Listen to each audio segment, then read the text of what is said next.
Good morning po, ma'am. Ma'am, bali po yung lote nyo po. Ito po, ma'am, dun sa may malaking puno hanggang po doon.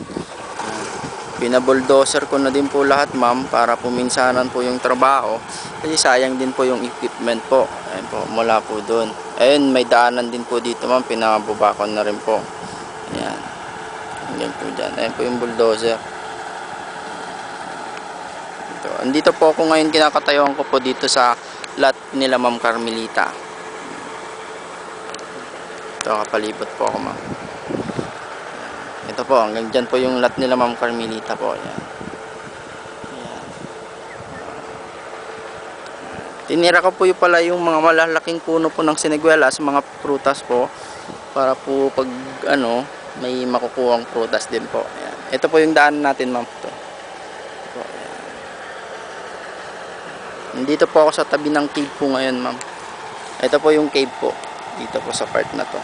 Iniwan ko po, hindi ko na po pinabulldozer para po maganda po yung tignan yung cave. Dito po tayo sa daan, ma'am.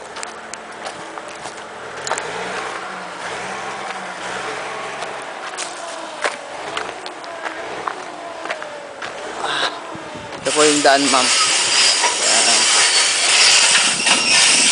Bali, nandito po ako sa lot nila Ma'am Carmelita pa po sa tapat. Ito po dito, ma'am. Ayan. Tapos pupunta po ako din kila ma'am, ay kila sa inyo po, ma'am. Ito po. Ito po yung daanan. Tapos tinira ko na din po yung part na may mga prutas po.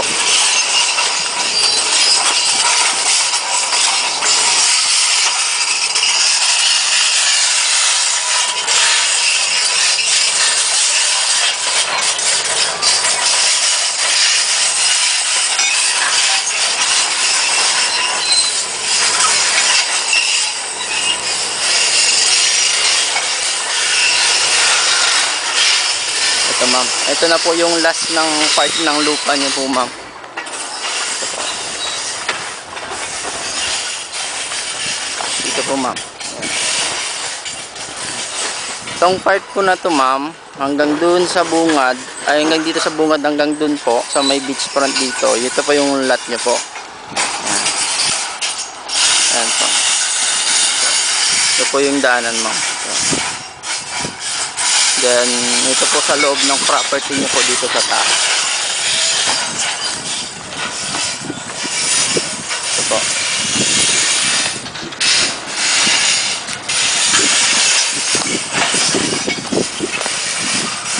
Bali po, paisland po pala yung pahili type po pala yung kay Ma'am Carmelita dahil po sa, po, ma'am, sa cave po doon. Hindi ko na po pinagalaw para po ma-develop daw po ni Sir Ruben.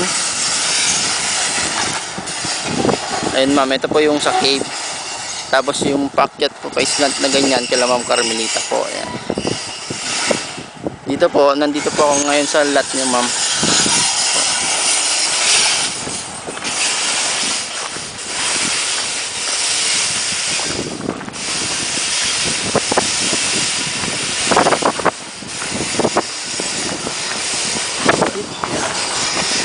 Ito na po yung lot nilinisan pa po nila, hindi pa po sila tapos, ma'am. Lunch break po kasi po.